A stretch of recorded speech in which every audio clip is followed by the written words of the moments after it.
الحمد لله رب العالمين والصلاة والسلام على أشرف الأنبياء والمرسلين نبينا محمد وعلى آله وصحبه أجمعين أما بعد ബഹുമാന്യരായ സഹോദരങ്ങളെ, സഹോദരിമാരെ, പ്രിയപ്പെട്ട വിദ്യാർത്ഥികളെ, ഉംദത്തുൽ അഹ്കാമിൽ നിസ്കാരവുമായി ബന്ധപ്പെട്ട വലിയ അധ്യായത്തിൽ കിതാബ് സലയിലെ അവസാനത്തെ ഭാഗം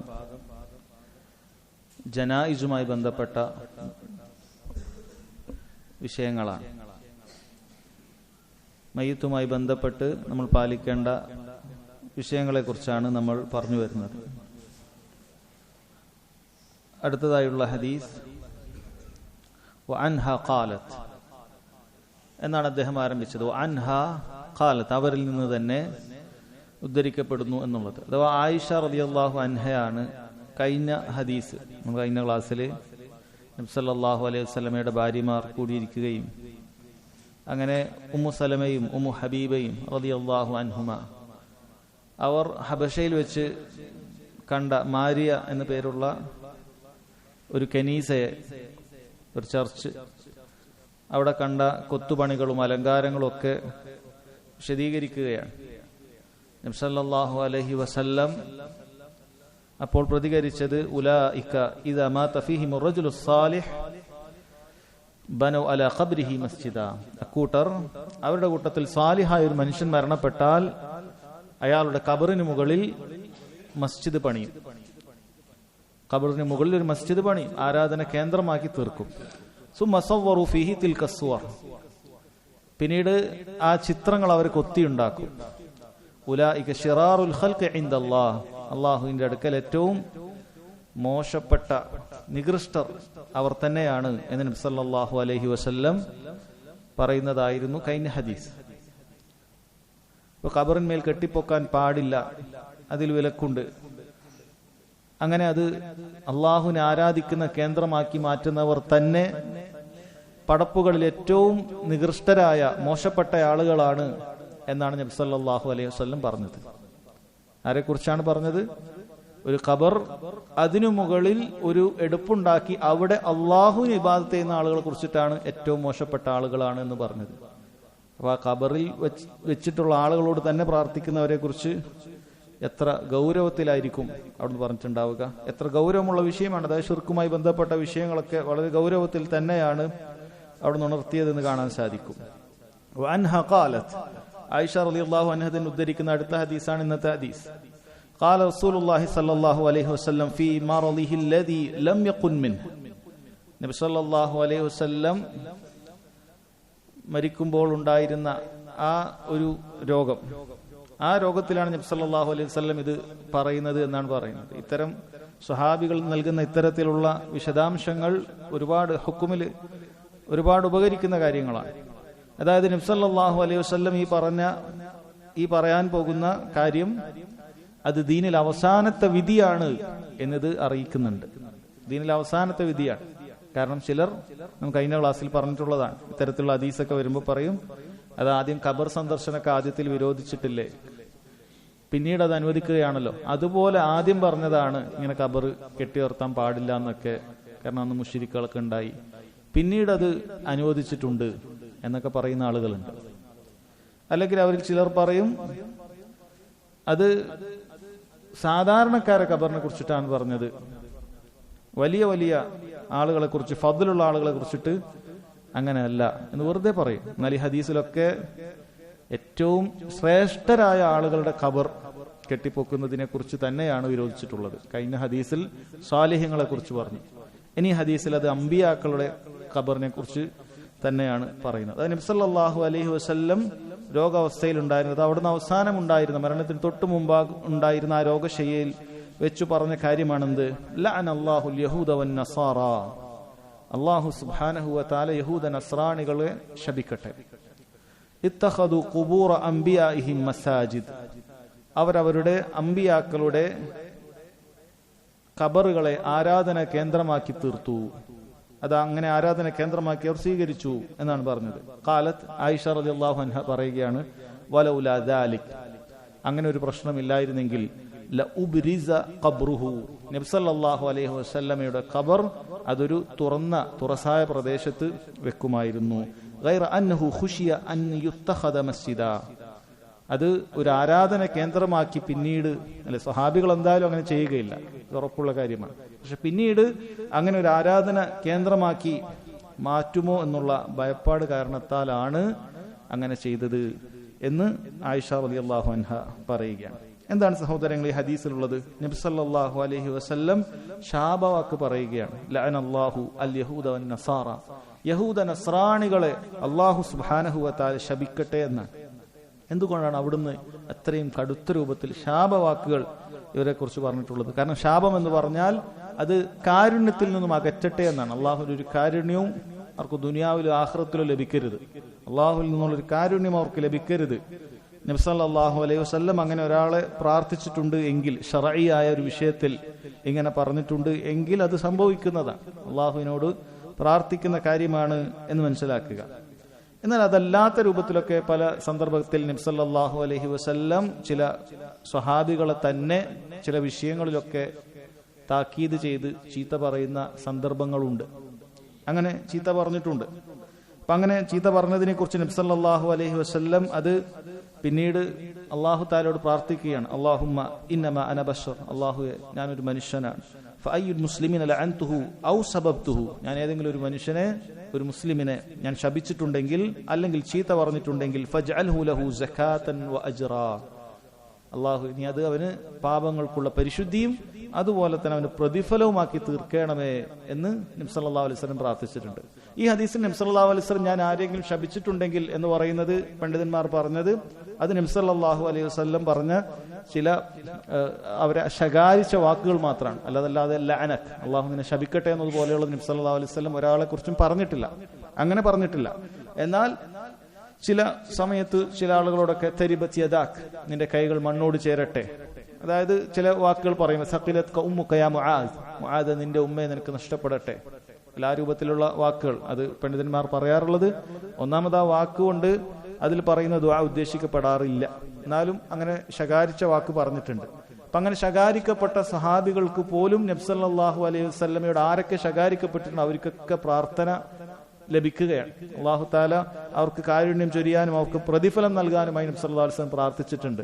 അതുകൊണ്ട് അങ്ങനെ ഏതെങ്കിലുമൊക്കെ ഒരു സഹാബി എന്തെങ്കിലുമൊക്കെ ഒരു വിഷയത്തിൽ ശകാരിക്കപ്പെട്ടിട്ടുണ്ടെങ്കിൽ പോലും അത് അവരുടെ ഫദ്ലിനെയാണ് അറിയിക്കുന്നത് എന്നാണ് പണ്ഡിതന്മാർ പറഞ്ഞത്. ഒരിക്കൽ മുആവിയ റളിയല്ലാഹു അൻഹുവിനെ ലാ അശ്ബഅ അല്ലാഹു ബത്തനക്, അല്ലാഹു താങ്കളെ വയറ് നിറക്കാതിരിക്കട്ടെ എന്ന് പറഞ്ഞിട്ടുണ്ട്. പക്ഷേ മുആവിയ റളിയല്ലാഹു അൻഹുവിനും ഈ പ്രാർത്ഥന ബാധകമാണ്. അദ്ദേഹത്തിന് നബി സല്ലല്ലാഹു അലൈഹി വസല്ലമയുടെ കാരുണ്യവും പ്രതിഫലവും ഒക്കെ നബി സല്ലല്ലാഹു അലൈഹി വസല്ലം കാരുണ്യത്തിനും പ്രതിഫലത്തിനും വേണ്ടിയൊക്കെ അള്ളാഹുവിനോട് പ്രാർത്ഥിച്ചിട്ടുണ്ട്. അത് മുആവിയ റളിയല്ലാഹു അൻഹുവിന്റെ ഫദ്ലായിട്ടാണ് പണ്ഡിതന്മാർ എണ്ണിയിട്ടുള്ളത്. അതല്ലാതെ മുആവിയ റളിയല്ലാഹു അൻഹു ഗൈത്താനുള്ള ഒരു വാക്കായിട്ട് അഹ്ലുസുന്നയുടെ പണ്ഡിതന്മാർ എണ്ണിയിട്ടില്ല. കാരണം ആരെങ്കിലുമൊക്കെ നബി സല്ലല്ലാഹു അലൈഹി വസല്ലം ശകാരിച്ചിട്ടുണ്ടെങ്കിൽ, മുആദിനെ ശകാരിച്ചിട്ടുണ്ട്, പല സ്വഹാബികളെ ശകാരിച്ചിട്ടുണ്ട്, അത് അവർക്ക് പ്രതിഫലാർഹമാകട്ടെ എന്നാണ് പറയുന്നത്. എന്നാൽ ഇവിടെയുള്ള ശകാരം അങ്ങനെയുള്ളതല്ല, മറിച്ചൊരു ശർഈയായ ശകാരമാണ്. അല്ലാഹു സുബ്ഹാനഹു വ തആല യഹൂദ നസ്രാണികളെ ശപിക്കട്ടെ എന്നാണ് പറയുന്നത്. എന്തുകൊണ്ടാണ് അവരെ ശപിക്കട്ടെ എന്ന് പറഞ്ഞത്?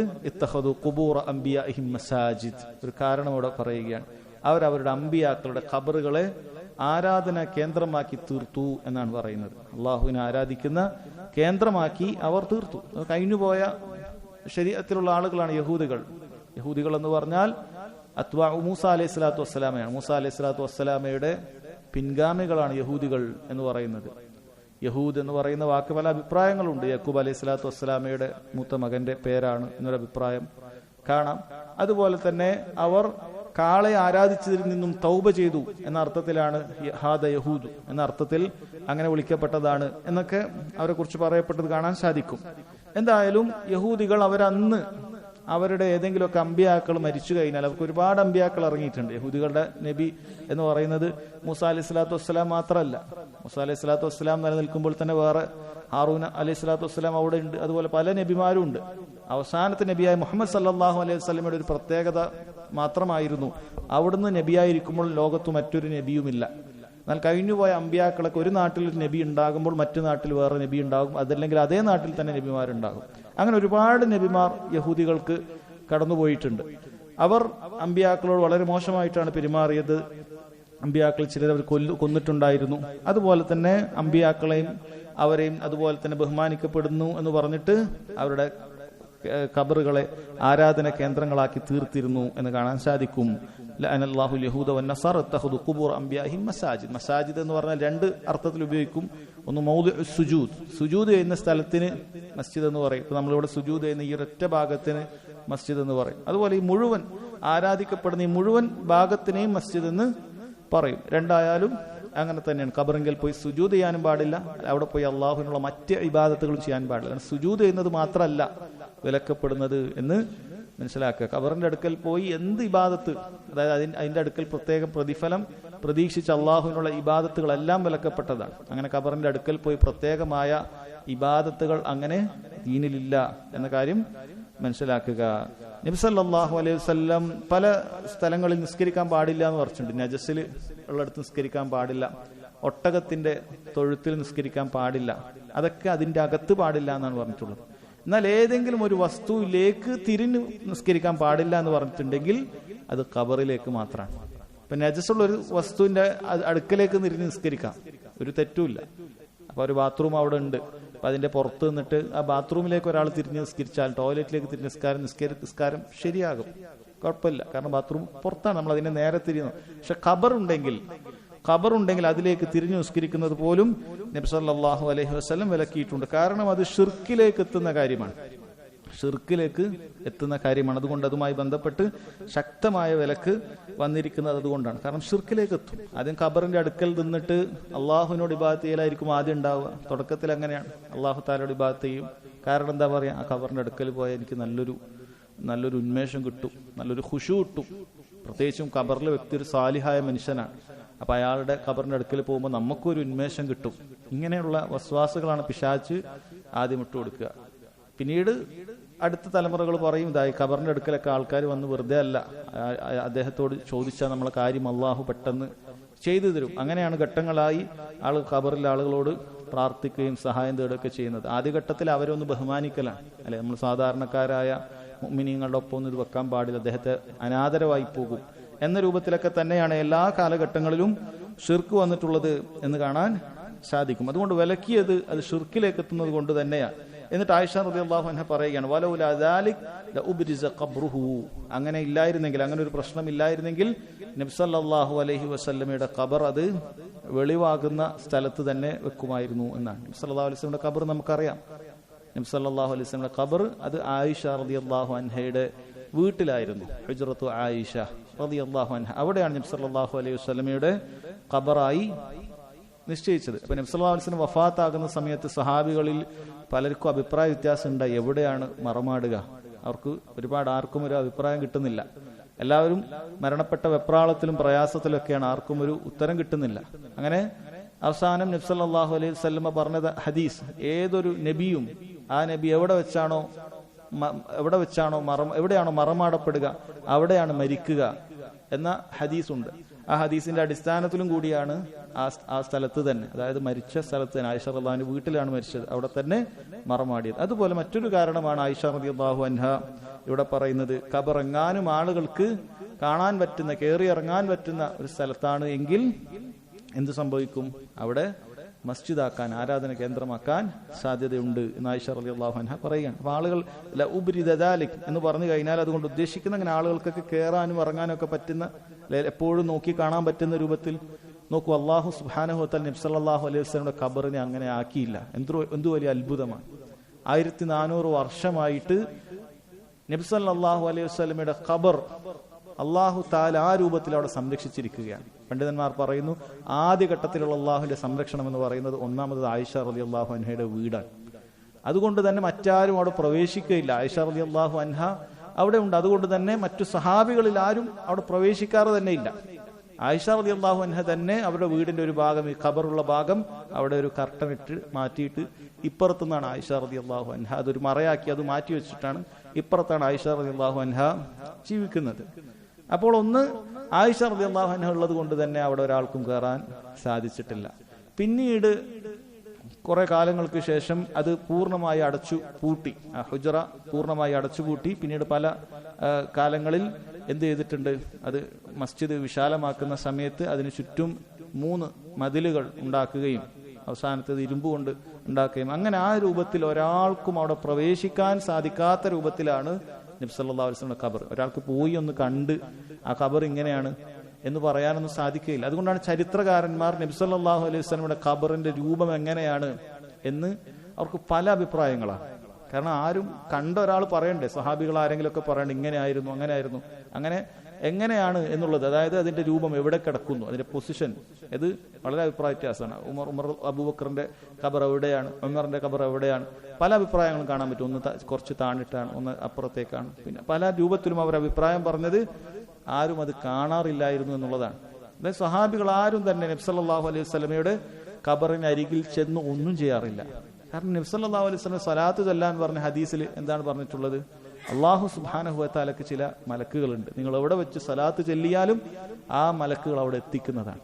ഈ ഹദീസിന്റെ അർത്ഥം വിശദീകരണത്തിൽ പണ്ഡിതന്മാർ പറഞ്ഞു, അത് ഖബർ ഇടയ്ക്കിടെ സന്ദർശിക്കുക എന്നുള്ളത് പാടില്ലാത്തത് കൊണ്ട് തന്നെയാണ് അവിടെ നിന്ന് അങ്ങനെ പറഞ്ഞത്. സലാത്ത് എല്ലാം പോലും ഇടയ്ക്കിടയ്ക്ക് ഖബർ സന്ദർശിക്കുക, മദീനക്കാരനാണെങ്കിൽ പോലും ഇടയ്ക്കിടയ്ക്ക് പോയി സലാത്ത് ചൊല്ലുക, അതിനുവേണ്ടി സലാം പറയാൻ വേണ്ടി ഖബറിന്റെ അടുക്കലേക്ക് പോകുക എന്നുള്ളത് പാടില്ലാത്ത കാര്യമാണ്. അത് വല്ലപ്പോഴും മാത്രം ചെയ്യേണ്ട കാര്യമാണ് മദീനക്കാരനാണെങ്കിൽ പോലും. മദീനയിലേക്ക് എത്തുന്ന ഒരാൾക്ക് സുന്നത്തുണ്ട്, ആ മസ്ജിദ് നിസ്കരിച്ചു 1000 പ്രതിഫലമൊക്കെ കിട്ടിയാൽ നബി സല്ലല്ലാഹു അലൈഹി വസല്ലം ഖബറിന്റെ അടുക്കലേക്ക് പോയി സലാത്ത് എല്ലാം അല്ലെ, സലാത്ത് ചില അള്ളാഹു താലയോടുള്ള പ്രാർത്ഥന, അതുപോലും ചിലപ്പോൾ സാധാരണക്കാർക്ക് അറിയില്ല.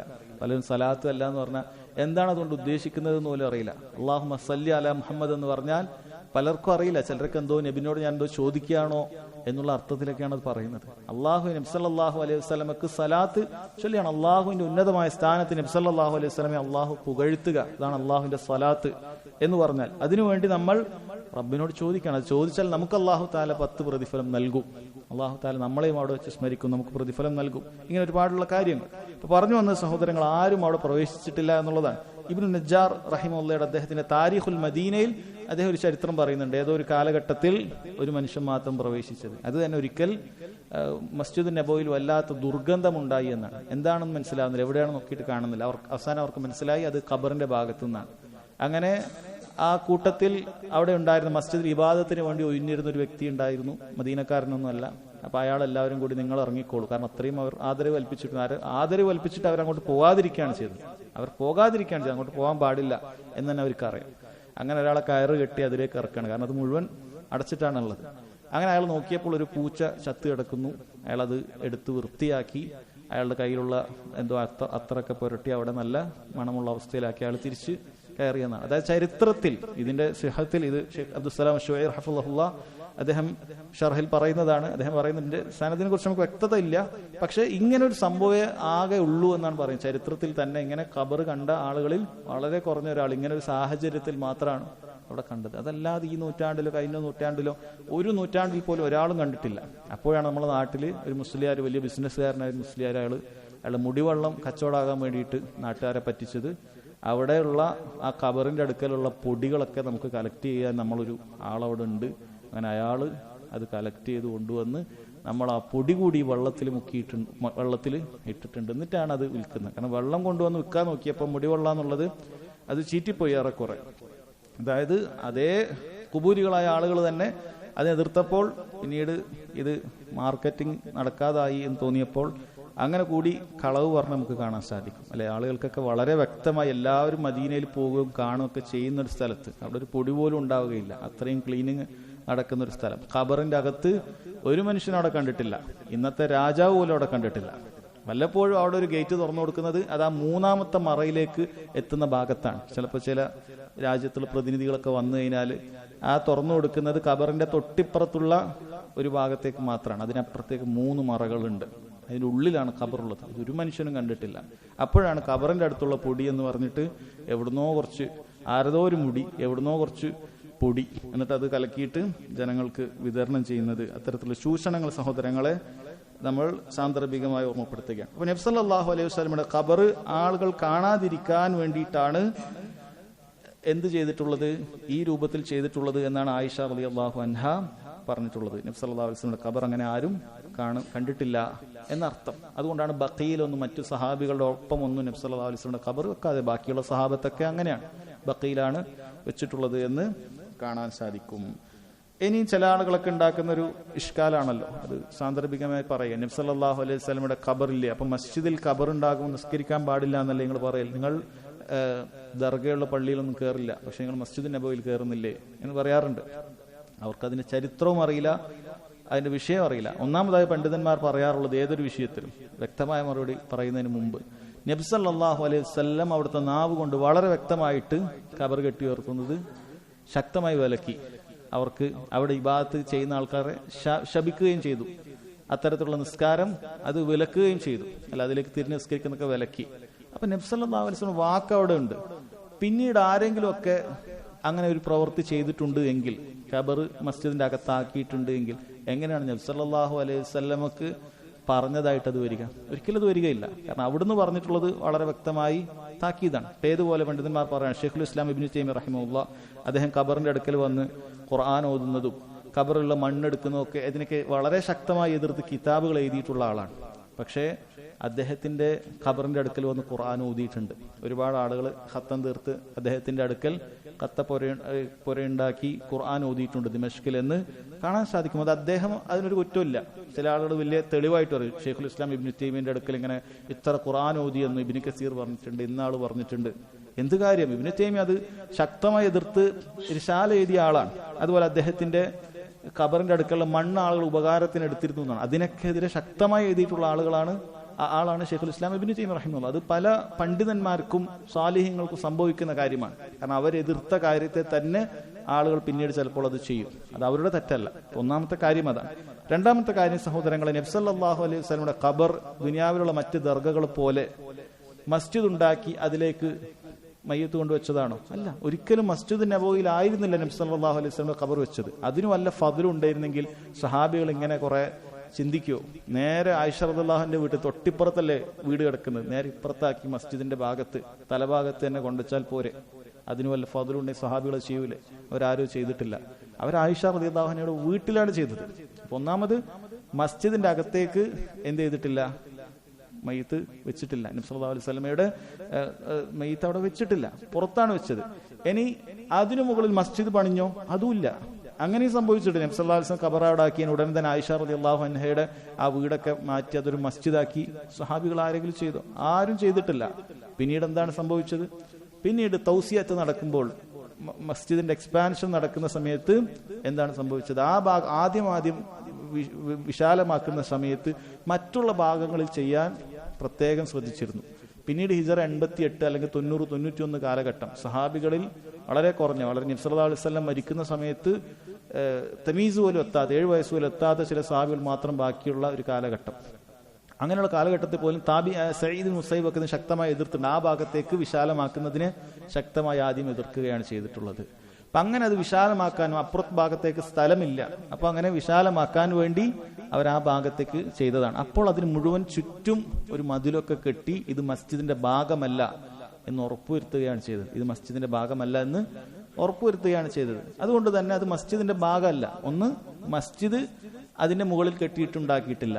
2, ഖബർ മസ്ജിദിലേക്ക് വെച്ചിട്ടുമില്ല. ഇതല്ലാത്തൊരു ഭാഗമാണ് നടന്നിട്ടുള്ളത്. ഇത് വിശാലമാക്കുന്ന സമയത്ത് ആ ഭാഗം അത് പെട്ടുപോയതാണ്. എന്നാൽ തന്നെയും അത് മസ്ജിദ് അല്ല. കാരണം അതിന്റെ ഒരാൾ അതിന്റെ ഉള്ളിൽ വെച്ച് നിസ്കരിക്കാൻ അതിന് സാധിച്ചു എന്ന് വിചാരിക്കുക. അപ്പൊ അയാൾക്ക് മസ്ജിദിനെ പോയി നിസ്കരിച്ച പ്രതിഫലം കിട്ടൂല.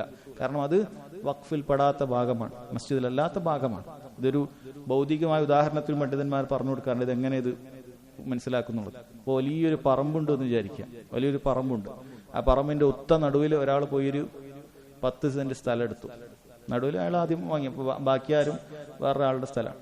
പിന്നെ ഒരാൾ വന്ന് ചുറ്റുള്ള മുഴുവൻ സ്ഥലവും വാങ്ങിയെന്ന് വിചാരിക്കുക. ചുറ്റുള്ള മുഴുവൻ സ്ഥലം ഒരാൾ വാങ്ങി. ഈ നടുവിലുള്ള 10 സെന്റ് ഈ ചുറ്റും വാങ്ങിയ ആളതാണ് എന്ന് പറയാൻ പറ്റുമോ? കാരണം അയാളാണല്ലോ ചുറ്റും, അതിന് ചുറ്റും വേറൊരാളുതാണ്. അതുകൊണ്ട് നടുവിലുള്ളതും എന്റേതാണ് എന്ന് അയാൾ പറഞ്ഞ എങ്ങനെ ഇരിക്കും? അല്ല, അത് അതിൽ പെടുകയില്ല. കാരണം അത് വേറൊരാളുതാണ്. അതുപോലെ നബി സല്ലല്ലാഹു അലൈഹി വസല്ലമയുടെ ഖബർ കിടക്കുന്ന ആയിഷ റളിയല്ലാഹു അൻഹയുടെ വീട് അത് മസ്ജിദിൽ പെടാത്തൊരു ഭാഗമാണ്. അതിനപ്പുറത്തേക്ക് പിന്നീട് അത് വിശാലമാക്കേണ്ടി വന്നപ്പോൾ അങ്ങനെ സംഭവിച്ചു എന്ന് മാത്രം. അതല്ലാതെ ഖബർ മസ്ജിദിനകത്തല്ല, മസ്ജിദിന് മുകളിൽ ഖബർ കെട്ടി ഉണ്ടാക്കിയിട്ടുമില്ല. കാരണം ഈ ഹദീസൊക്കെ പറയുമ്പോൾ സാധാരണക്കാരെ പറ്റിക്കാൻ ഇങ്ങനെയൊക്കെ മതി. കാരണം അവരെ സംബന്ധിച്ചുള്ള ഹദീസിൽ ഇങ്ങനെ വിലക്കുണ്ട്, അതൊന്നും അവർക്ക് മനസ്സിലാവുകയില്ല. അതുകൊണ്ട് അവരെ പറ്റിക്കാൻ കണ്ടില്ലേ എന്ന് പറയും. എന്നിട്ട് നബി സല്ലല്ലാഹു അലൈഹി വസല്ലമയുടെ ഖബറിന്റെ അടുക്കലുള്ള തുർക്കികൾ ഉണ്ടാക്കിയ പല മനോഹരമായ പല ചിത്രപ്പണികളൊക്കെ കണ്ട് ഇത് ദർഗയാണ് എന്നൊക്കെ പറഞ്ഞ് പറ്റിക്കും. അതൊന്നും ദർഗയല്ല. നബി സല്ലല്ലാഹു അലൈഹി വസല്ലം ഖബർ അത് ഒരു ചാൺ മാത്രമേ ഉള്ളൂ എന്നുള്ളത് വളരെ അറിയപ്പെട്ട കാര്യമാണ്. അത് വളരെ അറിയപ്പെട്ട, അതിന്റെ പുറത്തുള്ള മതിലൊക്കെ കാണിച്ച് ഇതൊക്കെ ഖബറാണ് എന്ന രൂപത്തിൽ ആളുകളെ വഞ്ചിക്കും. യഥാർത്ഥത്തിൽ അത് ഖബറേ അല്ല. നബി സല്ലല്ലാഹു അലൈഹി വസല്ലം ഖബർ ഒരാളും കണ്ടിട്ടില്ല എന്ന കാര്യം മനസ്സിലാക്കുക. അതിനുശേഷം അടുത്ത ഹദീസ് അബ്ദുല്ലാഹി ബിൻ മസ്ഊദ് റളിയല്ലാഹു അൻഹു അനിൻ നബി സല്ലല്ലാഹു അലൈഹി വസല്ലം ഖാൽ ലൈസ മിന്നാ മൻ ضرب الخدود وشق الجيوب ودعا بدعوى الجاهليه. മരണാനന്തര ശേഷം പല രൂപത്തിൽ അല്ലാഹുവിന്റെ ഖദറിനോട് പൊരുത്തപ്പെടാൻ സാധിക്കാത്ത ആളുകൾ ചെയ്യുന്ന ചില പ്രവർത്തികളാണ്. നബി സല്ലല്ലാഹു അലൈഹി വസല്ലം അത്തരം പ്രവർത്തികൾ ചെയ്യുന്നവരുമായി എനിക്ക് ബന്ധമില്ല, നമ്മളിൽ പെട്ടവനല്ല എന്ന് പറഞ്ഞു കഴിഞ്ഞാൽ ഈ പ്രവർത്തികളെല്ലാം വൻ പാപത്തിൽ പെടുന്നു എന്നാണ് അർത്ഥം. ലൈസ മിന്ന, നമ്മളിൽ പെട്ടവനല്ല. മൻ ളറബൽ ഖുദൂദ്, കവളത്തടിക്കുന്നവൻ. അത് എപ്പോഴാണ് അടിക്കുക? അത് സഹിക്കാൻ പറ്റാതിരിക്കുന്ന സമയത്ത്, അത് സ്വബർ കിട്ടാതിരിക്കുന്ന സമയത്ത് ആളുകൾ ചെയ്യുന്ന, സ്വന്തം ദേഹത്തെ തന്നെ ഉപദ്രവിക്കുക എന്നുള്ള രൂപത്തിൽ അങ്ങനെ ചെയ്യുന്നവൻ. വശക്കൽ ജുയൂബ്, മാറിടം വലിച്ചു കയറുന്നവൻ. ജയ്ബ് എന്ന് പറഞ്ഞാൽ ആധുനിക ഭാഷയിൽ അത് പോക്കറ്റാണ്. പക്ഷേ ജയ്ബ് എന്ന ആദ്യകാലത്തൊക്കെ അറിയപ്പെട്ടത് ഇന്നും ഏറ്റവും ശരിയായ അർത്ഥം എന്ന് പറയുന്നത് അത് നമ്മുടെ തലയിടാൻ ഉപയോഗിക്കുന്ന, അതായത് പണ്ട് കാലത്ത് ഇങ്ങനെ വലിയ ഒരുപാട് ബട്ടണുകളൊന്നും അങ്ങനെ ഉണ്ടായിരുന്നില്ല എന്നാണ് പറഞ്ഞത്. അപ്പോൾ സാധാരണഗതിയിൽ നമ്മൾ തലയിടാൻ ഇടുന്ന ആ ഒരു ഭാഗത്തിനാണ്, ഈ ഒരു ഭാഗത്തിനാണ് ജയ്ബ് എന്ന് പറയുന്നത്. അത് വലിച്ചു കീറുക, അതായത് ഡ്രസ്സ്, സ്വന്തം വസ്ത്രം വലിച്ചു കീറുക. ജാഹിലിയ, ജാഹിലിയത്തിന്റെ പല വാക്കുകളും വിളിച്ചു പറയുക. അത് ഒന്നുകിൽ ആ സമയത്തെ കുറ്റം പറഞ്ഞുകൊണ്ടോ കാലത്തെ കുറ്റം പറഞ്ഞുകൊണ്ട്, അല്ലെങ്കിൽ ഖളാഇനോട് പൊരുത്തപ്പെടാത്ത രൂപത്തിലുള്ള പല കാര്യങ്ങളും പറഞ്ഞിട്ടുണ്ട്. എത്ര നല്ല മനുഷ്യനായിരുന്നു, എന്തു പറ്റിപ്പോയി എന്നൊക്കെ പറഞ്ഞ് അങ്ങനെ ഒരുപാട് പുകഴ്ത്തിയിട്ടോ അല്ലെങ്കിൽ അയാളെക്കുറിച്ച് ഫഖ്റ് പറഞ്ഞിട്ട് അങ്ങനെയൊക്കെയുള്ള വാക്കുകളൊക്കെ പറയുന്നതൊക്കെ ദഅവൽ ജാഹിലിയ എന്ന് പറഞ്ഞിട്ടുണ്ട്. അതൊക്കെ അതിൽപ്പെട്ടതാണ് എന്ന് പറഞ്ഞിട്ടുണ്ട്. അവർ ചെയ്യുന്നത് വൻ പാപമാണ്, അങ്ങനെ ചെയ്യാൻ പാടില്ല. മരിച്ച ശേഷം മരിച്ച വീട്ടിൽ അങ്ങനെ ചെയ്യാൻ പാടില്ല എന്നറിയിക്കുന്ന ഒരു ഹദീസാണിത്. അടുത്ത ഹദീസ് അബീ ഹുറൈറ റളിയല്ലാഹു അൻഹു ഖാല ഖാല റസൂലുള്ളാഹി സ്വല്ലല്ലാഹു അലൈഹി വസല്ലം മൻ ഷഹിദൽ ജനാസ ഹത്താ യുസല്ല അലൈഹാ ഫലഹു ഖിറാത്ത് വമൻ ഷഹിദഹാ ഹത്താ തുദ്ഫൻ ഫലഹു ഖിറാത്താൻ ഖീല വമൽ ഖിറാത്താൻ ഖാല മിസ്ലുൽ ജബലൈനിൽ അളീമൈൻ വലിമുസ്ലിമിൻ അസ്ഗറുഹുമാ മിസ്ലു ജബലി ഉഹുദ്. മയ്യിത്ത് പങ്കെടുക്കുന്നതും അതുപോലെ മറമാടുന്ന സന്ദർഭങ്ങളിൽ പങ്കെടുക്കുന്നതിനൊക്കെ വലിയ ശ്രേഷ്ഠതയുണ്ട് എന്നറിയിക്കുന്ന ഒരു ഹദീസാണ്. നബി സല്ലല്ലാഹു അലൈഹി വസല്ലം പറഞ്ഞു, മൻ ഷഹിദൽ ജനാസ, ആരാണ് ഒരു ജനാസയിൽ അനുഗമിച്ചത്, ജനാസ അവിടെ ഹാജരായിട്ടുള്ളത്, ഹത്താ യുസല്ല അലൈഹാ, മയ്യിത്ത് നിസ്കാരം നിർവഹിക്കുന്നത് വരെ. അത് പ്രതിഫലം കിട്ടണമെങ്കിൽ വീട്ടിലൊന്ന് വന്നു പോയ ആൾക്കത് കിട്ടൂല എന്നർത്ഥം. എന്ത് ചെയ്യണം? അത് മയ്യിത്ത് നിസ്കാരത്തിന് പങ്കെടുക്കണം, അപ്പോഴേ പ്രതിഫലം കിട്ടുള്ളൂ. മരിച്ചാൽ ചിലപ്പോൾ ഒന്ന് പോയി കണ്ടുവരും, നല്ലതാണ്, ഒന്നും ചെയ്യാത്തതിനേക്കാളും നല്ലതാണ്, അതിന് അതിൻ്റെതായ പ്രതിഫലമുണ്ട്. പക്ഷേ ഈ പറയുന്ന ഖിറാത്ത് കിട്ടണമെങ്കിൽ ഒന്നാമത് എന്ത് വേണം? മയ്യിത്ത് നിസ്കാരം അതിന് പങ്കെടുക്കണം. ഫലഹു ഖിറാത്ത്, അവനൊരു ഖിറാത്തുണ്ട്. വമൻ ഷഹിദഹ ഹത്താ തുദ്ഫൻ, അതും കഴിഞ്ഞ് മറമാടുന്നത് വരെ ഒരാൾ അനുഗമിച്ചു, മറമാടി കഴിഞ്ഞതിന് ശേഷമാണ് പിരിയുന്നത് എങ്കിൽ ഫലഹു ഖിറാത്താൻ എന്നാണ് പറഞ്ഞത്, അവന് 2 ഖിറാത്തുണ്ട് എന്നാണ്. സ്വഹാബികൾ ചിലർക്ക്, വിശേഷിച്ച് ഇബ്നു ഉമർ റളിയല്ലാഹു അൻഹുമ, അദ്ദേഹത്തിന്റെ ഹദീസിൽ കാണാൻ സാധിക്കും. ഈ ഹദീസ് അദ്ദേഹം കുറെ കഴിഞ്ഞിട്ടാണ് കേൾക്കുന്നത്. സഹാബി ഇബ്നു ഉമർ റളിയല്ലാഹു അൻഹുമ അദ്ദേഹം ഈ ഹദീസ് ആദ്യം കേട്ടിരുന്നില്ല എന്നാണ്. അപ്പൊ ഇങ്ങനെ ഒരു ഹദീസ് അബൂ ഹുറൈറ റളിയല്ലാഹു അൻഹു ഉദ്ധരിക്കുന്ന ഹദീസാണല്ലോ ഇത്. അപ്പൊ അബൂ ഹുറൈറ റളിയല്ലാഹു അൻഹു ഇങ്ങനെ പറയുന്നുണ്ട് എന്ന് പറഞ്ഞിട്ട് ഇബ്നു ഉമർ റളിയല്ലാഹു അൻഹുമയുടെ അടുക്കൽ ആളുകൾ പറഞ്ഞു, ഇങ്ങനെ 2 ഖിറാത്തിന്റെ കാര്യം പറയുന്നുണ്ട് അബൂ ഹുറൈറ. അപ്പൊ ഇബ്നു ഉമർ റളിയല്ലാഹു അൻഹുമ അദ്ദേഹം വലിയ ബേജാറായി, കാരണം വലിയ പ്രതിഫലം, അദ്ദേഹം ഇത്ര നാളും മറമാടുന്നത് വരെ പങ്കെടുത്തിട്ടില്ല, അപ്പോൾ വലിയ പ്രതിഫലം നഷ്ടപ്പെടുന്ന ഒരു കാര്യമാണല്ലോ പറഞ്ഞത് എന്ന് പറഞ്ഞിട്ട് അദ്ദേഹം ഒരു പിടി മണ്ണും വാരി ഈ വിഷയമായി അറിയുന്നതിന് വേണ്ടി ഒരാളെ പറഞ്ഞയച്ചു. ആയിഷ റളിയല്ലാഹു അൻഹയുടെ അടുക്കലേക്ക് ഇത് പോയി ചോദിക്കണം, ഇങ്ങനെ 2 ഖിറാത്തുണ്ടെന്ന് അബൂ ഹുറൈറ റളിയല്ലാഹു അൻഹു പറയുന്നുണ്ടല്ലോ, എന്താണ് അതിന്റെ വിഷയം എന്നറിയണം. അങ്ങനെ ആ ആള് പോയി വന്നു, ആയിഷ റളിയല്ലാഹു അൻഹ പറഞ്ഞു കൊടുത്തു, അത് ശരിയാണ്, അങ്ങനെ ഉണ്ട്, അബൂ ഹുറൈറ പറഞ്ഞത് ശരിയാണ് എന്ന് പറഞ്ഞു. തിരിച്ചു വന്നപ്പോൾ അദ്ദേഹം ഇബ്നു ഉമർ റളിയല്ലാഹു അൻഹു ഇങ്ങനെ ബേജാറിലാണ്, എന്താണ് ഇതിന്റെ ഉത്തരം വരിക? അല്ല, നമ്മളെ പോലെ അല്ല, ഒരു പ്രതിഫലം കിട്ടുന്ന കാര്യം പറയുമ്പോൾ അവർക്ക് അത്രയും താല്പര്യവും അതിനു വേണ്ടിയിട്ടുള്ള ആ ഒരു ഇൽമ ലഭിക്കുന്നതിന് വേണ്ടിയിട്ടുള്ള താല്പര്യവുമുണ്ട്. അങ്ങനെ തിരിച്ചു വന്നപ്പോൾ അദ്ദേഹം പറഞ്ഞു, സദഖ അബൂ ഹുറൈറ, അബൂ ഹുറൈറ റളിയല്ലാഹു അൻഹു പറഞ്ഞത് സത്യമാണ് എന്ന് പറഞ്ഞു.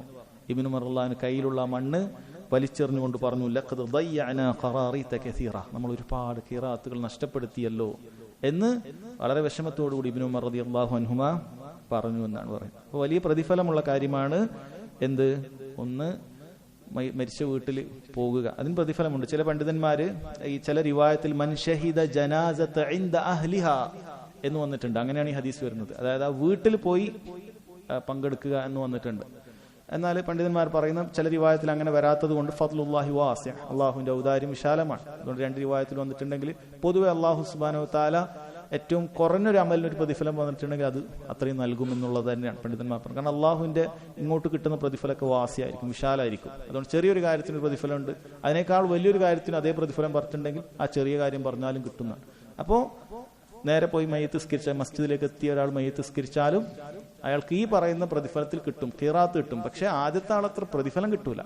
അപ്പോൾ ഏറ്റവും വലിയ പ്രതിഫലം ആ വീട്ടിൽ തന്നെ പോയി അവരെ ഒന്ന് ആശ്വസിപ്പിച്ച് ആ മരണാനന്തരം ബന്ധപ്പെട്ട കാര്യത്തിനൊക്കെ അവിടെ നിന്ന് കുളിപ്പിക്കുന്നതിലൊക്കെ പങ്കെടുത്ത്, കഫം ചെയ്യുന്നതിലൊക്കെ പങ്കെടുത്ത്, എന്നിട്ട് അനുഗമിച്ച് മസ്ജിദിലെത്തി മയ്യിത്ത് നിസ്കാരം നിർവഹിച്ചു, അല്ലെങ്കിൽ എവിടെയാണോ നിസ്കരിക്കുന്നത് അവിടെ നിർവഹിച്ചു, എന്നിട്ട് മറമാടുന്നവരെ കൂടെ അയാൾക്കാണ് ഏറ്റവും കൂടുതൽ പ്രതിഫലം കിട്ടുക. അത് സംശയമില്ല, അയാൾക്ക് ആണ് ഏറ്റവും കൂടുതൽ പ്രതിഫലം കിട്ടുക എന്നുള്ളതിൽ സംശയമില്ല. കാരണം ഈ ഖിറാത്താൻ എന്നുള്ളത് എന്താണ് ചോദിക്കപ്പെട്ടപ്പോൾ ഈ ഹദീസിൽ പറഞ്ഞത് മിസ്ലുൽ ജബലൈനിൽ അലീമൈൻ, രണ്ട് വലിയ ഉഹുദ് പർവ്വതം, അല്ലെ, രണ്ട് വലിയ പർവ്വതത്തിന്റെ, മഹത്തായ പർവ്വതത്തിന്റെ അത്രയുമാണ് എന്നാണ് വന്നത്, അല്ലെ, വലിയ പർവ്വതത്തിന്റെ അത്രയുമാണ് എന്ന് പറഞ്ഞത്. ഇമാം മുസ്ലിമിന്റെ റിവായത്തിൽ അസ്ഗർ ഹുമാ മിസ്ലു ജബലി ഉഹദ്, അതിൽ ഏറ്റവും ചെറുത് ഉഹദിൻ മലയുടെ അത്രയും ഉണ്ട് എന്നൊക്കെ പറഞ്ഞിട്ടുണ്ട്.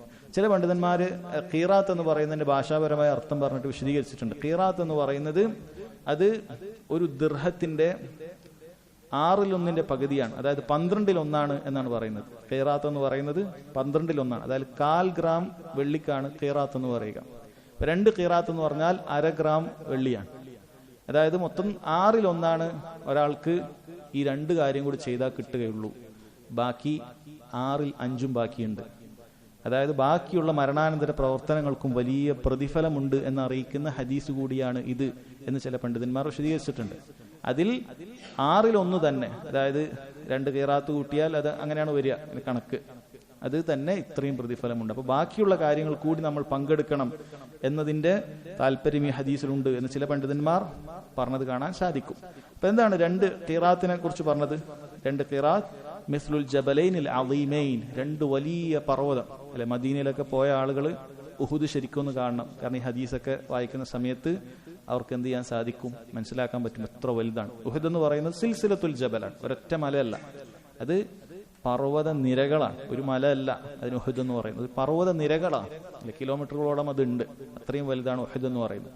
ഉഹുദ് എന്ന് പറയുന്ന വാക്കിന്റെ അർത്ഥം പണ്ഡിതന്മാർ പറയുന്നത് അത് മറ്റു പർവ്വതങ്ങളിൽ നിന്നും ഒഴിഞ്ഞിട്ടാണുള്ളത്. ലിതവഹുദിഹി അനിൽ ജിബാൽ, മറ്റു പർവ്വതങ്ങൾ ഉഹുദുമായി കണക്ട് ചെയ്ത് വേറെ പർവ്വതം ഇല്ല. അപ്പൊ അതുകൊണ്ടാണ് ഉഹുദ് ഏകൻ എന്നുള്ള അർത്ഥത്തിൽ ഒരു വാക്കതിന് വന്നിട്ടുള്ളത് എന്നാണ്. ഉഹദിനെ കുറിച്ച് നബി സല്ലല്ലാഹു അലൈഹി വസല്ലം പുകഴ്ത്തി പറഞ്ഞിട്ടുണ്ട്, ഹാദാ ജബൽ യുഹിബ്ബുനാ വനുഹിബ്ബു, അത് അവിടെ എഴുതി വെച്ചിട്ടുണ്ട്.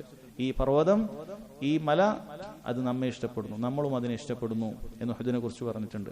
ഒരിക്കൽ നബി സല്ലല്ലാഹു അലൈഹി വസല്ലമയും കൂടെ അബൂബക്കറും കൂടെ ഉമറും കൂടെ ഉസ്മാനും റളിയല്ലാഹു അൻഹും അജ്മഈൻ ഒരുമിച്ച് ഉഹദിന്റെ മുകളിൽ കയറുകയുണ്ടായി. പെട്ടെന്ന് ഉഹദിന് വലിയൊരു ഇളക്കമുണ്ടായി, ഉഹദിന് ചെറിയൊരു കുലുക്കമുണ്ടായി. നബി സല്ലല്ലാഹു അലൈഹി വസല്ലം ഉടൻ പറഞ്ഞു, ഉസ്കുൻ ഉഹദ്, ഉഹദ് നീ അടങ്ങുക. ഫലൈസ അലൈക ഇല്ലാ നബിയ്യുൻ, നിന്റെ മുകളിൽ ഒരു നബിയാണുള്ളത്. വസിദ്ദീഖുൻ, ഒരു സിദ്ദീഖുണ്ട്. വശഹീദാൻ, 2 ഷഹീദുമാരുണ്ട് എന്ന് നബി സല്ലല്ലാഹു അലൈഹി വസല്ലം പറയുകയാണ്. നബി സല്ലല്ലാഹു അലൈഹി വസല്ലമയുടെ അവിടുത്തെ പ്രവാചകത്വത്തിന്റെ ഒരു തെളിവായിട്ട്, ദലായിലുൻ നുബുവയായിട്ട് പണ്ഡിതന്മാർ ഇത് പറഞ്ഞിട്ടുണ്ട്. കാരണം ശരി, നബി സല്ലല്ലാഹു അലൈഹി വസല്ലം നബിയാണ്, സിദ്ദീഖാണ്, ബാക്കിയുള്ള 2 ആളുകളും ഷഹീദാകും എന്നുകൂടി നബി സല്ലല്ലാഹു അലൈഹി വസല്ലം പറയുകയാണ്. അല്ല, അങ്ങനെയാണ് ചെയ്തത്. ഉമർ റളിയല്ലാഹു അൻഹു കുത്തേറ്റാണ് മരണപ്പെട്ടിട്ടുള്ളത്.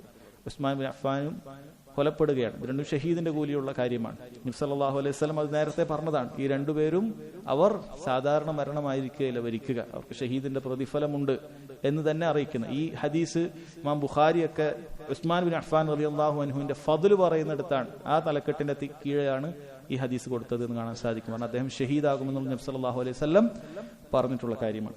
ശരി, അതിന്റെ പ്രതിഫലത്തെ കുറിച്ചിട്ടാണ് പറഞ്ഞത്. അസ്ഗറുഹുമാ മിസ്ലു ജബലി ഉഹദ്, അതിൽ ഏറ്റവും ചെറുത് ഉഹുദ് പർവ്വതത്തിന്റെ അത്രയും പ്രതിഫലമുണ്ട് എന്നാണ് പറഞ്ഞിട്ടുള്ളത്. അതുകൊണ്ട് അത് ശ്രദ്ധിക്കണം. അതിനുശേഷം കൂടി ചില ഇബ്നു ഖുദാമ റഹിമഹുള്ളാഹ് പറയുന്നത് ഇന്ന ശുഹൂദൽ ജനാസത്തി വത്തിബാഉഹ അലാ 3 ദറജാത്ത്, ജനാസയെ പിന്തുടരൽ 3 പദവിയുണ്ട്. ദറജത്താൻ ദക്റഹു നബി സല്ലല്ലാഹു അലൈഹി വസല്ലം ഹുന, ഈ ഹദീസിൽ പറഞ്ഞ 2 ദർജയാണ് നബി സല്ലല്ലാഹു അലൈഹി വസല്ലം പറഞ്ഞത്. അതായത് ഒന്ന് ജനാസയിൽ നിസ്കാരത്തിന് പങ്കെടുക്കുക എന്ന് മാത്രം, അതാണ് ഏറ്റവും കുറഞ്ഞത്. രണ്ടാമത്തേത് നിസ്കാരത്തിൽ പങ്കെടുത്തു, ഒപ്പം മറമാടൽ കൂടി നടത്തി. മൂന്നാമത്തേത് നബി സല്ലല്ലാഹു അലൈഹി വസല്ലം ചെയ്തൊരു കാര്യമാണ് അവിടെ നിന്ന് അല്പം മയ്യിത്തിന് വേണ്ടി പ്രാർത്ഥിച്ചിട്ട് പോരുക, അല്ലെ, അല്ലാഹുമ്മ ഗ്ഫിർ ലഹു വർഹംഹു എന്നുള്ള അല്ലാഹുമ്മ ജാഫിൽ ഖബറൻ ജംബിഹി അല്ലാഹുമ്മ ആമിൻഹു മിൻ കുല്ലിൽ ഫസ്അ പോലെയുള്ള നല്ല നല്ല പ്രാർത്ഥനകൾ ഖബറിലുള്ള ആളുകൾക്ക് അവരുടെ ചോദ്യോത്തര സമയത്ത് സ്ഥൈര്യം ലഭിക്കാനും മറ്റുമൊക്കെ ആയിട്ടുള്ള പ്രാർത്ഥനകളൊക്കെ ഉണ്ട്. അപ്പൊ അതൊന്നും നടത്തിയിട്ട് കൂടി വന്നു കഴിഞ്ഞാൽ അതാണ് ഏറ്റവും വലിയ ദറജ എന്നാണ് പറയുന്നത്. ഇതോടുകൂടി കിതാബുൽ ജനായിസ് ഇവിടെ പൂർത്തിയാകുകയാണ്. കിതാബു സല എന്ന് പറയുന്ന വലിയ അധ്യായം അതോടുകൂടി പൂർത്തിയായി. ഇതാണ് അവസാനത്തെ അധ്യായം, കിതാബുൽ ജനായിസ്. ശേഷം നമ്മൾ പ്രവേശിക്കുന്നത് സഹോദരങ്ങളെ കിതാബു സക്കാ, സക്കാത്തിന്റെ അധ്യായത്തിലേക്കാണ് നമ്മൾ ഇനി പ്രവേശിക്കുന്നത്. സക്കാത്തിന്റെ ഹദീസ് വായിക്കുന്നതിന് മുമ്പ് ചില ആമുഖങ്ങൾ പണ്ഡിതന്മാർ നൽകിയിട്ടുണ്ട്. ഒന്ന് എന്താണ് അസ്സക്കാ എന്നാണ്. സക്കാത്ത് എന്ന് പറയുന്ന വാക്കിന്റെ അർത്ഥം ഭാഷാപരമായി അന്നമ വത്തഹാറ എന്നൊക്കെയാണ്. നമ എന്ന് പറഞ്ഞാൽ വളർച്ച എന്നാണ്. ഈ പറയുന്ന ഭാഷാപരമായ അർത്ഥമൊക്കെ അത് ശരീഅത്തിന്റെ അർത്ഥത്തിനോട് യോജിക്കുന്നതാണ്. അതായത് സക്കാത്ത് കൊടുക്കുക വഴി സമ്പത്തിന് വളർച്ചയാണ് ഉണ്ടാവുക. എന്തിനാകട്ടെ, കച്ചവടത്തിനാകട്ടെ, എന്തിനാകട്ടെ, അതിന് സക്കാത്ത് നമ്മൾ കൃത്യമായി കൊടുക്കുന്നുണ്ടോ അതിന് വളർച്ച അല്ലാഹു സുബ്ഹാനഹു വ തആല നൽകും. അതുപോലെ തന്നെ വത്തഹാറ, ശുദ്ധീകരണമാണ്. സക്കാത്ത് നൽകാത്ത സമ്പത്ത് ശുദ്ധിയില്ലാത്ത സമ്പത്താണ്, അത് മുഴുവൻ നിനക്ക് ഹലാലല്ല. കാരണം അതിൽ പറയപ്പെട്ട സക്കാത്തിന്റെ അംശം അത് നിന്റേതല്ല, അത് പാവപ്പെട്ടവന്റെ അർഹതയുള്ള കാര്യമാണ്. അത് നീ വെച്ച് കഴിഞ്ഞാൽ നിന്റെ സമ്പത്ത് ശുദ്ധിയില്ലാത്തതായി പോകും. അതായത് ശുദ്ധിയാവണമെങ്കിൽ സക്കാത്ത് നൽകണം എന്നാണ്. ഇനി ശരീഅത്ത് അതിന്റെ അർത്ഥം ജുസ്ഉൻ വാജിബുൻ മിൻ മാലിൻ മഖ്സൂസിൻ ലിതായിഫത്തിൻ ഔ ജിഹത്തിൻ മഖ്സൂസ എന്ന് പറഞ്ഞാൽ അത് ഒരു സമ്പത്തിൽപ്പെട്ട ഒരു ജുസ് ആണ്, ഒരു ഭാഗമാണ്, ഒരു പ്രത്യേക സമ്പത്ത്. എല്ലാ സമ്പത്തിനും സക്കാത്തില്ല. അത് ആർക്കാണ് കൊടുക്കേണ്ടത്? ലിതായിഫത്തിൻ ഔ ജിഹത്തിൻ മഖ്സൂസ്, ഒരു പ്രത്യേക വിഭാഗം. സക്കാത്തിന്റെ 8 അവകാശികളുണ്ട്. സൂറത്ത് തൗബയിൽ 60-ാമത്തെ ആയത്തിലുള്ള ആ 8 അവകാശികൾക്ക് കൊടുക്കേണ്ട ചില സമ്പത്തുകളിൽ നിന്നുള്ള ഒരു ജുസ്ഇനാണ് സക്കാത്ത് എന്ന് പറയുന്നത്. അത് മക്കയിൽ വെച്ചിട്ടാണ് സക്കാത്ത് അത് ഫറളായിട്ടുള്ളത്. പക്ഷെ അതിന്റെ നിസാബുമായി ബന്ധപ്പെട്ട എത്ര കൊടുക്കണം എന്നൊക്കെയുള്ള കണക്കുകൾ അത് മദീനയിലെത്തിയിട്ട് ആണത് സംഭവിച്ചത് എന്നാണ്. ഇപ്പൊ സക്കാത്തുമായി ബന്ധപ്പെട്ട കാര്യം അത് മക്കയിൽ ഇറങ്ങിയിട്ടുണ്ട്. സക്കാത്തുമായി ബന്ധപ്പെട്ട് സക്കാത്ത് നിർബന്ധമാണ് എന്നുള്ളത്. പക്ഷെ അതിന്റെ കൃത്യമായ കണക്കുകളും കാര്യങ്ങളും അത് ഹദീസുകളിലൊക്കെ അത് മദീനയിൽ ഇറങ്ങിയതിനു ശേഷമാണ് വന്നിട്ടുള്ളത് എന്ന് കാണാൻ സാധിക്കും. ആരെങ്കിലും സക്കാത്ത് ഞാൻ നൽകുകയില്ല, അങ്ങനെ ഒരു നിർബന്ധ ബാധ്യത ഇല്ല എന്ന് നിഷേധിച്ചതിന് ദീനുൽ ഇസ്ലാമിൽ യാതൊരു സ്ഥാനവും ഇല്ല. സക്കാത്ത് അങ്ങനെ കൊടുക്കേണ്ട ആവശ്യമൊന്നുമില്ല, അല്ലെ, അതൊക്കെ റസൂലുള്ളാഹിന്റെ കാലത്താണ് സല്ലല്ലാഹു അലൈഹി വസല്ലം എന്നാരെങ്കിലും വാദിച്ചിട്ടുണ്ട് എങ്കിൽ അവർ ദീനുൽ ഇസ്ലാമിൽ പുറത്ത് പോയവരാണ്. അത് മഹാനായ അബൂബക്കർ സിദ്ദീഖ് റളിയല്ലാഹു അൻഹുവിന്റെ കാലഘട്ടത്തിൽ തന്നെ അങ്ങനെ മുർത്തദ്ദായി പോയ ചില ആളുകൾ ഉണ്ടായിരുന്നു. നബി സല്ലല്ലാഹു അലൈഹി വസല്ലം വഫാത്തിന് ശേഷം ഞങ്ങൾ സക്കാത്ത് നൽകുകയില്ല എന്നവർ വാദിക്കുകയുണ്ടായി. അബൂബക്കർ സിദ്ദീഖ് റളിയല്ലാഹു അൻഹു അവരോട് യുദ്ധം ചെയ്തിട്ടാണ് അവരുടെ സക്കാത്തിന്റെ സമ്പത്ത് വാങ്ങിയത്. ഇസ്ലാമിക ഭരണാധികാരിക്ക് അതിനുള്ള അധികാരമുണ്ട്, അദ്ദേഹം ഭരണാധികാരിയാണ്. അപ്പൊ അങ്ങനെയാണ് സംഭവിച്ചിട്ടുള്ളത്. അവരൊട്ടകത്തിന്റെ ഒരു മൂക്കുകയറാണ് സക്കാത്തായി നൽകാറുണ്ടായിരുന്നത് എങ്കിൽ, അത്ര നിസ്സാരമായ ഒരു സക്കാത്താണെങ്കിൽ അത് ഞാൻ അവരിൽ നിന്ന് വാങ്ങിക്കും എന്ന് മഹാനായ സഹാബി അബൂബക്കർ സിദ്ദീഖ് റളിയല്ലാഹു അൻഹുമ അദ്ദേഹം പറഞ്ഞതായി കാണാൻ സാധിക്കും. അപ്പോ ഇനി ആരെങ്കിലും അങ്ങനെ സക്കാത്ത് കൊടുക്കാതിരുന്നാൽ അവൻ ദീനുൽ ഇസ്ലാമിൽ പുറത്തു പോയിരിക്കുന്നു. ഇനി ആരെങ്കിലും മടിയനായിക്കൊണ്ട് അല്ലെങ്കിൽ പിശുക്കനായിക്കൊണ്ട് സക്കാത്ത് കൊടുക്കാതിരുന്നാൽ അത് വളരെ കഠിനമായ ശിക്ഷയാണ് അതിനുള്ളത്.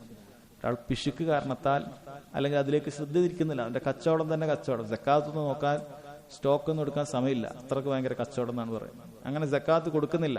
അല്ലാഹു സുബ്ഹാനഹു വ തആല പറഞ്ഞത് വല്ലദീന യക്നിസൂന അദ്ദഹബ വൽ ഫിദ്ദ, ആരെങ്കിലും സ്വർണവും വെള്ളിയും നിക്ഷേപമായി വെക്കുന്നു, വലാ യുൻഫിഖൂന ഫീ സബീലില്ലാഹ്, അല്ലാഹുവിന്റെ മാർഗ്ഗത്തിൽ അവൻ ചെലവഴിക്കുന്നില്ല എങ്കിൽ വബശ്ശിർഹും ബിഅദാബിൻ അലീം, വേദനയേറിയ ശിക്ഷ നബി അവന് സന്തോഷ വാർത്ത അറിയിക്കുക എന്നാണ് അല്ലാഹു തആല പറഞ്ഞത്. യൗമ യുഹ്മ അലൈഹ ഫീ നാരി ജഹന്നം ഫതുഖ്വാ ബിഹാ ജിബാഹുഹും വജുനൂബുഹും വദുഹൂറുഹും ഹാദാ മാ കനസ്തും ലിഅൻഫുസികും ഫദൂഖൂ മാ കുൻതും തക്നിസൂൻ.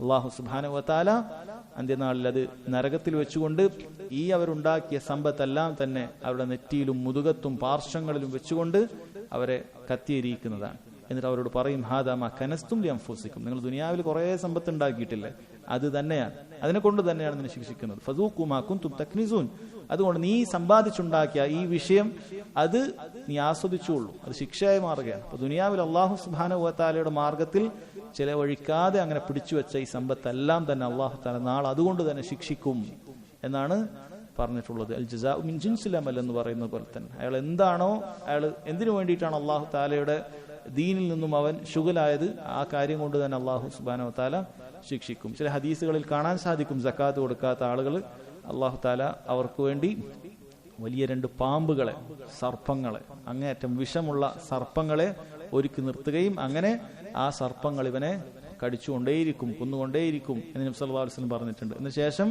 ഈ ആയത്താണ് അവിടുന്ന് പാരായണം ചെയ്തത്. ശിക്ഷ ലഭിക്കും എന്ന് പറഞ്ഞത് ഈ രൂപത്തിലൊക്കെ ഉണ്ട് എന്ന് കാണാൻ സാധിക്കും.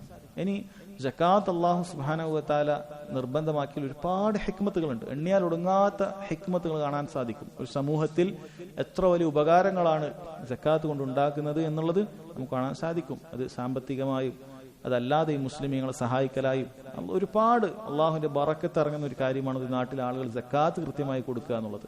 ആ സക്കാത്ത് കൃത്യമായി കൊടുത്തിട്ടില്ലെങ്കിൽ മഴ പോലും ലഭിക്കുകയില്ല. മഴ ലഭിക്കാത്തതിന്റെ ഒരു കാരണമായി പറയുന്നത് ആ നാട്ടിലുള്ള മുസ്ലിമീങ്ങൾ സക്കാത്ത് കൊടുക്കാത്തത് കൊണ്ടാണ് എന്നാണ്. സക്കാത്ത് കൊടുക്കാത്തത് കൊണ്ടാണ് മഴ കുറയുന്നത് എന്ന് ഹദീസിലൊക്കെ നമുക്ക് കാണാൻ സാധിക്കും. അങ്ങനെ ഒരുപാട് വിഷയങ്ങൾ സക്കാത്തുമായി നമ്മൾ മനസ്സിലാക്കേണ്ടതുണ്ട്. നമ്മൾ ഹദീസിലേക്ക് പ്രവേശിക്കുകയാണ്. زكاتين أمامة حديث عن عبد الله بن عباس رضي الله عنهما قال رسول الله صلى الله عليه وسلم لمعاذ بن جبل حين بعثه إلى اليمن. ഈ ഹദീസ് റിവായത്ത് ചെയ്യുന്ന അബ്ദുല്ലാഹി ബിൻ അബ്ബാസ് ആണ്. നമുക്കൊക്കെ അറിയാം നബി സല്ലല്ലാഹു അലൈഹി വസല്ലമയുടെ ഉപ്പയുടെ സഹോദരനാണ് അബ്ബാസ്. ആ അബ്ബാസിന്റെ മകനാണ് അബ്ദുല്ലാഹി ബിൻ അബ്ബാസ്. നബി സല്ലല്ലാഹു അലൈഹി വസല്ലം അള്ളാഹുവിനോട് അദ്ദേഹത്തിന് ഹിക്മത്ത് പഠിപ്പിച്ചു കൊടുക്കാൻ, ദീനിൽ ഫിഖ് ഉണ്ടാകാൻ പ്രാർത്ഥിച്ചിട്ടുണ്ട്. അള്ളാഹു തആല അത് ഉത്തരം ചെയ്തു എന്നുള്ളത് നമുക്ക് പിന്നീട് കാണാൻ സാധിക്കും. നബി സല്ലല്ലാഹു അലൈഹി വസല്ലം വഫാത്താകുമ്പോൾ അബ്ദുല്ലാഹി ബിൻ അബ്ബാസ് റളിയല്ലാഹു അൻഹുക്ക് വെറും 13 വയസ്സാണ്. കുട്ടികളൊക്കെ ഓർക്കേണ്ടായിരുന്നു, വെറും 13 വയസ്സാണ്. നബി സല്ലല്ലാഹു അലൈഹി വസല്ലം വഫാത്താകുമ്പോൾ അബ്ദുല്ലാഹി ബിൻ അബ്ബാസ് റളിയല്ലാഹു അൻഹുക്കുള്ളത്. അദ്ദേഹം 71 വയസ്സുവരെ ജീവിച്ചിട്ടുണ്ട്. ഹിജ്റ 68 അദ്ദേഹം മരണപ്പെടുന്നത് കാണാൻ സാധിക്കും. തായിഫിലാണ് അദ്ദേഹം മരണപ്പെട്ടത്. അദ്ദേഹം ആ പ്രാർത്ഥന അള്ളാഹു സ്വീകരിച്ചത്. പിന്നീട് അദ്ദേഹം ഹബറുൽ ഉമ്മ, ഈ ഉമ്മത്തിലെ ഏറ്റവും വലിയ പണ്ഡിതൻ, തർജുമാനുൽ ഖുർആൻ, ഇതേപോലുള്ള പേരുകൾ പണ്ഡിതന്മാർ പറഞ്ഞിട്ടുണ്ട്. മഹാന്മാരായ വലിയ കിബാറുകളായ സഹാബികൾ, ഉമർ ഇബ്നുൽ ഖത്താബ് റളിയല്ലാഹു അൻഹുവിനെ പോലെയുള്ള സഹാബികൾ തന്നെ അദ്ദേഹത്തെ എപ്പോഴും പുകഴ്ത്തുമായിരുന്നു. വലിയ വലിയ പണ്ഡിതന്മാരുടെ സദസ്സുകളിൽ, സഹാബത്തിന്റെ സദസ്സിൽ ചെറിയ കുട്ടിയായ അബ്ദുല്ലാഹി ബിൻ അബ്ബാസ് റളിയല്ലാഹു അൻഹു ഇരുത്തുമായിരുന്നു എന്നൊക്കെ നമുക്ക് കാണാൻ സാധിക്കും. നബി സല്ലല്ലാഹു അലൈഹി വസല്ലം പ്രാർത്ഥന അല്ലാഹു തആല സ്വീകരിച്ചതാണ്. എന്താണ് ഈ ഹദീസിലുള്ളത്?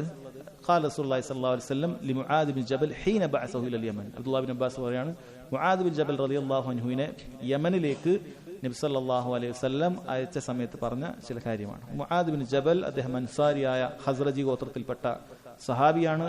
നബി സല്ലല്ലാഹു അലൈഹി വസല്ലം ബദർ മുതൽ ഇങ്ങോട്ടുള്ള മുഴുവൻ യുദ്ധത്തിലും പങ്കെടുത്ത ആളാണ്.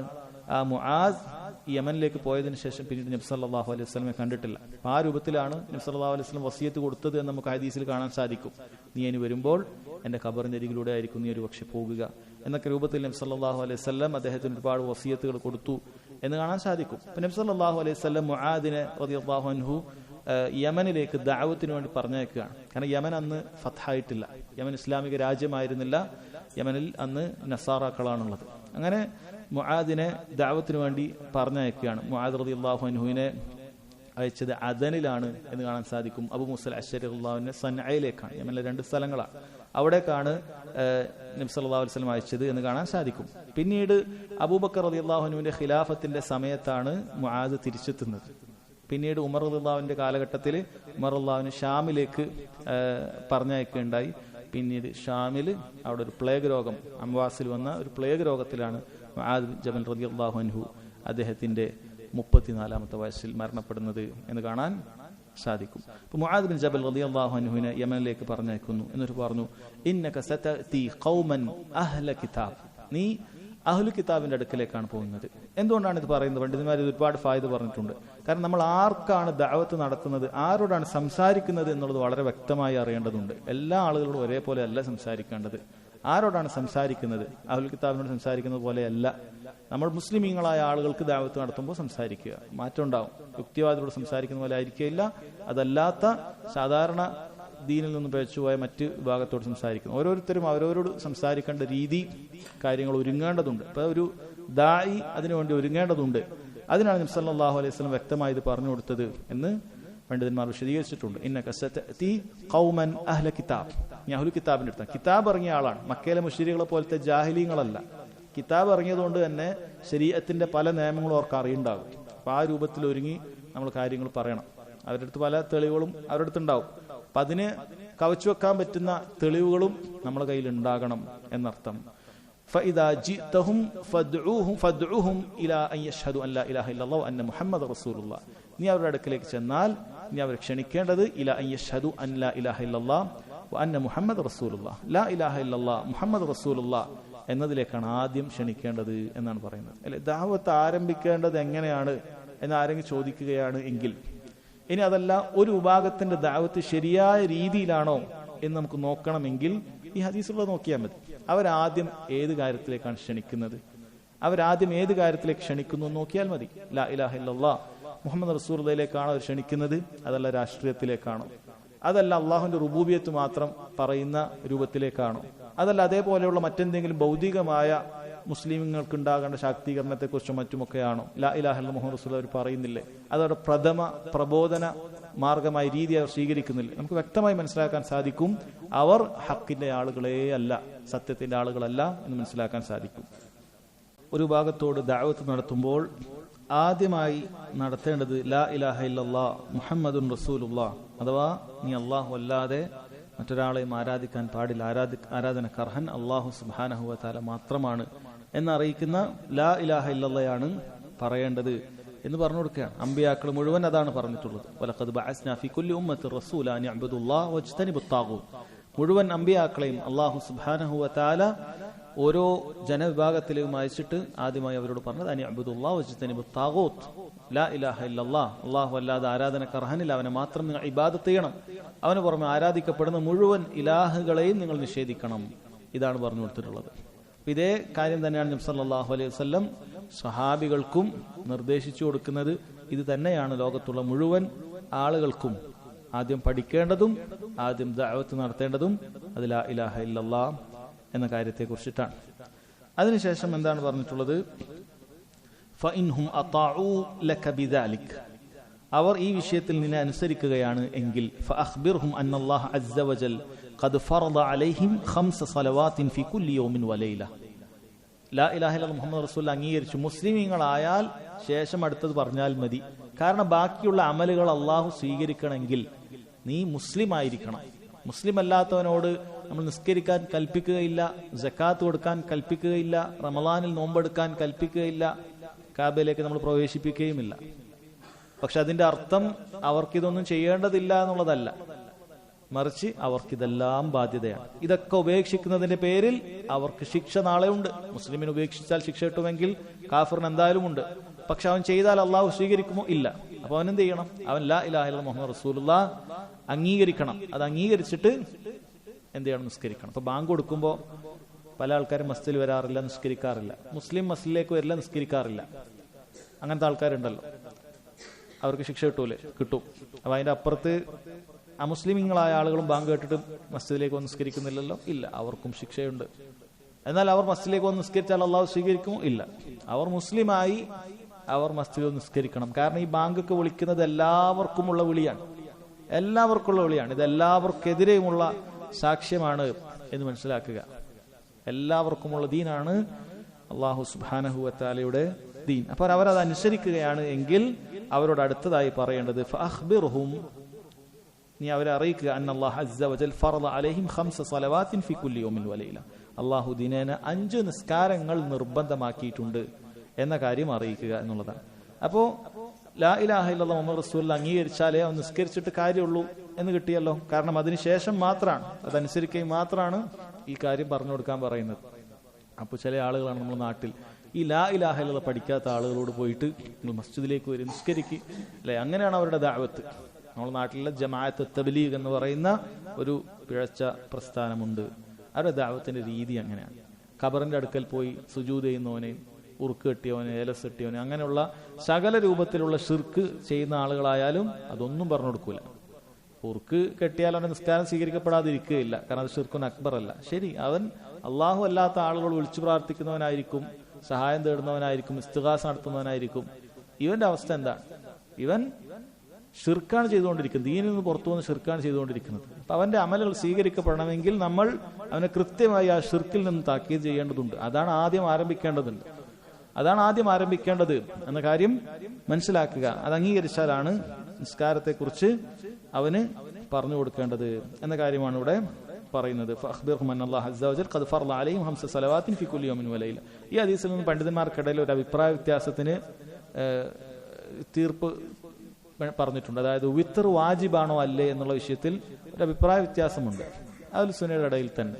വാജിബല്ല എന്നുള്ളതിന് തെളിവായിട്ട് ഈ ഹദീസാണ് പണ്ഡിതന്മാർ പറഞ്ഞിട്ടുണ്ട്. കാരണം അള്ളാഹു സുബ്ഹാനഹു വ തആല ഒരു ദിവസം, രാത്രിയിലും പകലിലും, ഫികുൽ യൗമിൻ വലൈല, രാത്രിയിലും പകലിലും, അതായത് ഒരു ദിവസത്തിൽ ഫർളാക്കിയത് 5 നിസ്കാരങ്ങളാണ് എന്ന് ഈ ഹദീസിൽ ലഭിച്ചിരിക്കുന്നു. ഫഇൻഹും അതാഉ ലക ബിദാലിക്, അവർ 5 നേരത്തെ നിസ്കാരം നിസ്കരിക്കാൻ തയ്യാറായാൽ, നിസ്കരിച്ചാലേ മുസ്ലിം ആവുകയുള്ളൂ. فأخبرهم أن الله قد فرض عليهم صدقة تؤخذ من أغنيائهم فترد على فقرائهم. അതാണ് ഈ ബാബുമായി ബന്ധപ്പെട്ട വിഷയം. അവരോട് നീ അറിയിക്കുക, അല്ലാഹു സുബ്ഹാനഹു വ തആല അവർക്ക് സദഖ എന്നുകൊണ്ട് ഉദ്ദേശിക്കുന്നത് സക്കാത്താണ്. ഖുർആനിലും അല്ലാഹു ഇന്നമ സദഖാത്ത് എന്ന് ഉദ്ദേശിച്ചത് സക്കാത്ത് തന്നെയാണ്. അപ്പൊ അവർക്ക് സക്കാത്ത് നിർബന്ധമാണ്, അല്ലാഹു തആല നിർബന്ധമാക്കിയിട്ടുണ്ട്. എല്ലാവർക്കും നിർബന്ധമാക്കിയോ? ഇല്ല. തൂഖദു മിൻ അഗ്നിയാഹിം, അവരുടെ ധനികരിൽ നിന്നാണ് അത് സ്വീകരിക്കപ്പെടേണ്ടത്. അതായത് സക്കാത്തിന്റെ ഒരുപാട് അഹ്കാമുകൾ ഈ ഹദീസിൽ നിന്ന് ലഭിക്കുമെന്നാണ്. ഒന്ന്, സക്കാത്ത് മുസ്ലിമിന് മാത്രമേ നിർബന്ധമുള്ളൂ, അത് നമുക്ക് ലഭിച്ചു. 2, അത് മുസ്ലിമീങ്ങളിലെ ഗനിയായ ആളുകൾക്കാണ് നിർബന്ധം. ഇനി ആരാണ് ഗനി എന്ന് പറയുന്നത്? സക്കാത്തിന്റെ ബാബിൽ ഗനി എന്ന് പറയുന്നത് വലിയ കോടിപതിയായ ആളുകൾ അല്ലെങ്കിൽ ലക്ഷപ്രഭുക്കളായ ആളുകൾ, അങ്ങനെയല്ല. അങ്ങനെയുള്ളവരാണ് സക്കാത്ത് കൊടുക്കേണ്ടത് എന്നല്ല. സക്കാത്തിന്റെ ബാബിൽ ഗനി എന്ന് പറയുന്നത് അവനവന്റെ ചെലവിന് പൂർണ്ണമായി ഒരാൾക്ക് കഴിവുണ്ടെങ്കിൽ അവനൊക്കെ ഗനിയാണ്. അവനവന്റെ ചെലവിന് പൂർണ്ണമായി ഒരാൾ എത്തിയിട്ടുണ്ട് എങ്കിൽ, അതായത് പൂർണ്ണമായി അവന്റെ ചെലവൊക്കെ വീട്ടാൻ പറ്റുന്ന ആളുകൾ, അവന്റെ പാർപ്പിടം, അവന്റെ വസ്ത്രം, അവന്റെ ഭക്ഷണം, ഇനി നിക്കാഹ് കഴിക്കാത്തവനാണെങ്കിൽ നിക്കാഹ് കഴിക്കാനുള്ള പണം, ഇനി അതേപോലെ മറ്റ് പ്രധാനപ്പെട്ട രോഗം ചികിത്സിക്കാനുള്ള ചെലവുകളൊക്കെ, ഈ ചെലവൊക്കെ കഴിച്ചിട്ട് ഒരാളടുത്ത് മിച്ചം വരുന്നുണ്ട് എങ്കിൽ അവൻ ഗനിയാണ്. അവന് ആ പണം, അത് നിസാബത്ത് ഒരു പണം എത്തിക്കഴിഞ്ഞാൽ അവൻ ഗനിയാണ്. അവനാണ് സക്കാത്ത് കൊടുക്കേണ്ടത്. അവൻ ചിലപ്പോൾ ഒരുപാടൊന്നും ഉണ്ടായിക്കൊള്ളും എന്നില്ല. ആ ചെലവിനൊക്കെ നിർവഹിക്കുന്നവൻ അവൻ ഫക്കീറല്ല. അതായത് അവന്റെ ചെലവ് കഴിയുന്നവൻ അവൻ പിന്നീട് ഗനിയാണ്, അവൻ ഫക്കീറല്ല. അതുകൊണ്ട് അവൻ സക്കാത്തിന് അർഹനുമല്ല.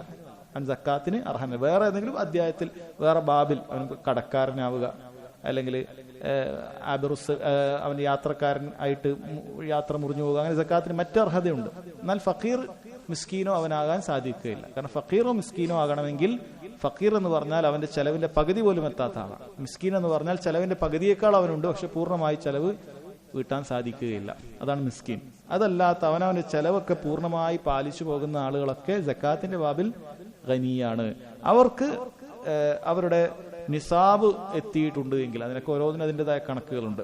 അതിനൊരു ഹൗല് തകന്നാൽ തൂഖദ്, അത് സ്വീകരിക്കപ്പെടണം. മിൻ അഗ്നിയാഹിം, അതാ യമനിലെ ആ മുസ്ലിമീങ്ങളായ ആളുകളിൽ നിന്നും അത് സ്വീകരിക്കപ്പെടണം. ഫതുറദ്ദു അലാ ഫുഖറാഇഹിം, അവരിലെ സാധുക്കൾക്ക് തന്നെ അത് വിതരണം ചെയ്യപ്പെടണം. ഇതിൽ പണ്ഡിതന്മാർ മറ്റൊരു ഹുക്മ് പറഞ്ഞത് സക്കാത്ത്, അത് ഹംബലി മദ്ഹബിലൊക്കെ അത് ഒറ്റപ്പെട്ട അഭിപ്രായമാണ്. അവർ ആ അഭിപ്രായമാണ് ഏറ്റവും ശരിയായി പറയുന്നത്. അതായത് സക്കാത്ത് എന്ന് പറയുന്നത് അതാത് നാട്ടിലേക്ക് കൊടുക്കാവൂ.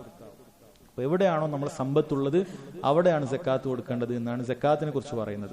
എന്നാൽ സക്കാത്തുൽ ഫിത്ർ, എവിടെയാണോ നമ്മൾ പെരുന്നാൾ ആഘോഷിക്കുന്നത് അവിടെയാണ് നമ്മൾ സക്കാത്തുൽ ഫിത്ർ കൊടുക്കുക. ഉദാഹരണത്തിന് ഗൾഫിൽ ഒരാൾ റമളാനിൽ പോയി പെരുന്നാൾ അവിടെ ആഘോഷിക്കുകയാണ്. അപ്പൊ അയാൾ അവിടെ കൊടുക്കാൻ പറ്റുമെങ്കിൽ അതാണ് ഏറ്റവും നല്ലത്. അവിടെ വകുപ്പുണ്ടെങ്കിൽ അവിടെ തന്നെയാണ് സക്കാത്തുൽ ഫിത്ർ കൊടുക്കേണ്ടത്.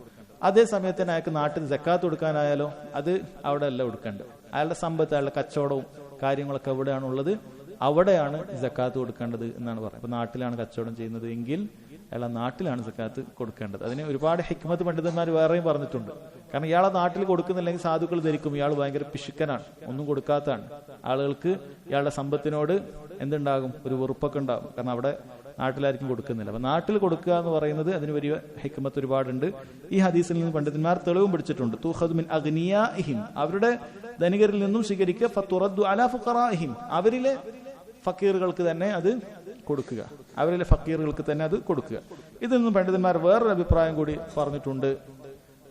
ഷാഫി മദ്ഹബിലൊക്കെ ഈ അഭിപ്രായത്തിന് എതിരാണ്. അതായത് എല്ലാവർക്കും ഒരുപോലെ കൊടുക്കണം, സക്കാത്തിന്റെ 8 അവകാശികൾക്ക് ഒരുപോലെ കൊടുക്കണം, ഒരു വിഭാഗത്തിന് മാത്രം കൊടുക്കാൻ പാടില്ല എന്ന അഭിപ്രായത്തിന് മറുപടി ഹദീസിലുണ്ട് എന്നാണ് മറ്റു പണ്ഡിതന്മാർ പറഞ്ഞത്. കാരണം ഈ ഹദീസിൽ ഫുഖറാക്കളെ മാത്രമേ പറഞ്ഞിട്ടുള്ളൂ, പാവപ്പെട്ടവരെ മാത്രമേ പറഞ്ഞിട്ടുള്ളൂ. സക്കാത്തിന് ബാക്കി അവകാശികൾ 7 പിന്നെയും ഉണ്ട്, അവരെ കുറിച്ചിട്ടൊന്നും ഇതിൽ പറഞ്ഞിട്ടില്ല. അപ്പൊ ഏതെങ്കിലും ഒരു വിഭാഗത്തിന് കൊടുത്താലും അത് മതിയാകുന്നതാണ്. ഇപ്പൊ നാട്ടിൽ പല വിഭാഗത്തിലെ ആൾക്കാരുണ്ടാവും, മുഅല്ലഫത്ത് ഖുലൂബ് ഉണ്ടാവും, ഇസ്ലാമിലേക്ക് വരാൻ സാധ്യതയുള്ള ആൾക്കാരുണ്ടാവും, ഫക്കീർ ഉണ്ടാവും, മിസ്കീൻ ഉണ്ടാവും, അങ്ങനെ പല വിഭാഗത്തിന്, കടത്തിൽ മുങ്ങിയ ആളുകൾ ഉണ്ടാവും, പല രൂപത്തിലുണ്ട്.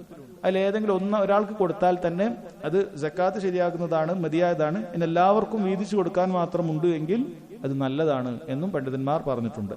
ഫഇൻഹും അതാഊക ലക ബിദാലിക്, അവർ സക്കാത്ത് നൽകാനും നിന്നെ അനുസരിക്കുകയാണ് എങ്കിൽ, സക്കാത്ത് കൊടുക്കുന്ന സമയത്ത് ശ്രദ്ധിക്കേണ്ട ഒരു കാര്യമാണ് ഫഇയ്യാക വകറാഇമ അംവാലിഹിം, നീ അവരുടെ ഏറ്റവും കരീമായ, കരീം എന്ന് പറഞ്ഞാൽ ഏറ്റവും പവിത്രമായ, പ്രീഷ്യസായ, വില കൂടിയ സമ്പത്ത് എടുക്കുന്നതിനെ നീ സൂക്ഷിക്കുക. അഥവാ സക്കാത്ത് പിരിച്ചെടുക്കുക ആരാണ്? ഇസ്ലാമിക ഭരണാധികാരി നിശ്ചയിക്കുന്ന ആളുകളായിരിക്കുമല്ലോ. അപ്പൊ അവരാണ് പോയിട്ട് ഓരോരുത്തർ നോക്കിയാൽ നിന്റെ അടുത്ത് ഇത്ര കാര്യങ്ങളുണ്ട്, ഇപ്പൊ നീ ഇങ്ങനെ സക്കാത്ത് നൽകണം എന്നാണ് അവർക്ക് കണക്ക് പറയാം. അപ്പൊ അവിടെ പ്രത്യേകിച്ചും ആട്, മാട്, ഒട്ടകങ്ങളൊക്കെ ഉണ്ടാവും. ആടിനും മാടിനും ഒട്ടകത്തിനൊക്കെ സക്കാത്തുണ്ട്. ആട് 40 ആടുണ്ടാകുമ്പോൾ അതിൽ ഒരാട് സക്കാത്താണ്. ഒട്ടകം 5 ഉണ്ടാകുമ്പോൾ ഒരാട് സക്കാത്തായിട്ട് കൊടുക്കണം. 5 ഒട്ടകത്തിന് ഒരാടാണ്, അല്ലെങ്കിൽ 40 ആടിന് ഒരാടാണ്.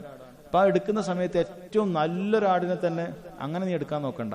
അതായത് നല്ല മുഴുത്ത, പണ്ഡിതന്മാർ വിശദീകരിച്ച് പറയുന്നുണ്ട്, നല്ല മുഴുത്ത, ഏറ്റവും നല്ല കൊഴുത്ത് നിൽക്കുന്ന, അയാൾക്ക് ഏറ്റവും പ്രിയപ്പെട്ട ഒരാടൊക്കെ ഉണ്ടാവും, മൃഗം വളർത്തുന്ന ആൾക്കുണ്ടാവും. അതുപോലെ ഒട്ടകമൊക്കെ ഏറ്റവും പ്രിയപ്പെട്ട ഒന്നൊക്കെ ഉണ്ടാവും. അപ്പൊ അത് നീ എടുക്കേണ്ടതില്ല. ഫഇയ്യാക, നീ സൂക്ഷിക്കുക, വഖറാഇമ അംവാലിഹിം, അത് നീ സൂക്ഷിക്കുക. വത്തഖി ദഅവത്തൽ മദ്ലൂം, നീ അങ്ങനെ അവരോട് വല്ല അക്രമവും ചെയ്താൽ നീ ആക്രമിക്കപ്പെട്ടവന്റെ പ്രാർത്ഥന സൂക്ഷിക്കണം. അവൻ ആക്രമിക്കപ്പെട്ടിട്ടുണ്ട് എങ്കിൽ അവൻ പ്രാർത്ഥിക്കും, അത് നീ സൂക്ഷിക്കണം. ഫഇന്നഹു ലൈസ ബൈനഹ വബൈനല്ലാഹി ഹിജാബ്, കാരണം അതിനും അള്ളാഹുവിനുടെ ഒരു മറയില്ല. അള്ളാഹു സുബ്ഹാനഹു വ തആല ഉടനെ അത് സ്വീകരിക്കും എന്നാണ് പറയുന്നത്. പണ്ഡിതന്മാർ പറയുന്നത് കാഫിർ ആണെങ്കിൽ പോലും, ഒരു കാഫിറിനോട് നമ്മൾ അനീതി കാണിച്ചു, ഒരു മുസ്ലിം അനീതി കാണിച്ചു, എന്നിട്ട് ആ കാഫിർ അള്ളാഹിനോട് പ്രാർത്ഥിക്കുകയാണ്, പഠിച്ചവനെ ഇവന് എന്തെങ്കിലും ഇത് കൊടുക്കണേ എന്ന് പറഞ്ഞ് പ്രാർത്ഥിച്ചു കഴിഞ്ഞാൽ അള്ളാഹു സുബ്ഹാനഹു വ തആല നീതി ഇഷ്ടപ്പെടുന്നത് കൊണ്ട് അത് സ്വീകരിക്കും എന്ന് പറഞ്ഞത് കാണാൻ സാധിക്കും. അതുകൊണ്ട് ഈ സന്ദർഭത്തിൽ പോലും, സക്കാത്ത് പിരിക്കുന്ന സന്ദർഭത്തിൽ പോലും നിങ്ങൾ ഒരു അനീതി അവിടെ കാണിക്കാൻ പാടില്ല. അതോടൊപ്പം തന്നെ പണ്ഡിതന്മാർ പറഞ്ഞതാണ്, ആ ദുൽമിൽപ്പെട്ട മറ്റൊരു ദുൽമാണ് ഏറ്റവും മോശപ്പെട്ടത് കൊടുത്താൽ അർഹതയുള്ള, സക്കാത്തിന് അർഹതയായ ആളുകളോടുള്ള ദുൽമാണ്. അതുകൊണ്ട് കൊടുക്കുന്ന ആൾ, ചില ഹദീസുകൾ കാണാൻ സാധിക്കും, ഏറ്റവും മോശപ്പെട്ടതും കൊടുക്കാൻ പാടില്ല. ഒരാടുണ്ട്, നമുക്ക് 40 ആടിന് ഒരാടാണ്. അപ്പൊ ഒരാട് ഇങ്ങനെ ചാവാനായി കിടക്കുന്നുണ്ട്, അപ്പൊ ആ ആടിനാ ഇത് സക്കാത്തായിട്ട് എടുത്തോ എന്ന് പറഞ്ഞിട്ട് കൊടുക്കാൻ പാടില്ല. മറിച്ച് മുഅ്തദലായ, മോഡറേറ്റായ, മധ്യമ നിലവാരമുള്ള നല്ലൊരാടിനെ തന്നെ കൊടുക്കാം. ഇനി ആ സക്കാത്ത് കൊടുക്കുന്ന ആൾ ഉദ്ദേശിക്കുകയാണെങ്കിൽ ഏറ്റവും നല്ല സക്കാത്ത് കൊടുക്കാം, അല്ലെ? അത് കൊടുക്കുന്ന ആൾക്കത് കൊടുക്കാം. പക്ഷെ എടുക്കുന്ന ആളോട് പറയാണ് ഞാൻ ഏറ്റവും മുന്തിയത് എടുക്കണ്ട, മറിച്ച് ഒരു നിലവാരത്തിലുള്ളത് എടുത്താൽ മതി എന്ന് പറയുക. ഇൻഷാ അല്ലാഹ് ബാക്കി സക്കാത്തിലുള്ള ഹദീസുകൾ അടുത്ത ക്ലാസ്സിൽ വിശദീകരിക്കാം. وهذا والله تعالى أعلم وصلى الله على نبينا محمد وعلى آله وصحبه وسلم. سبحانك اللهم وبحمدك أشهد أن لا إله إلا أنت أستغفرك وأتوب إليك.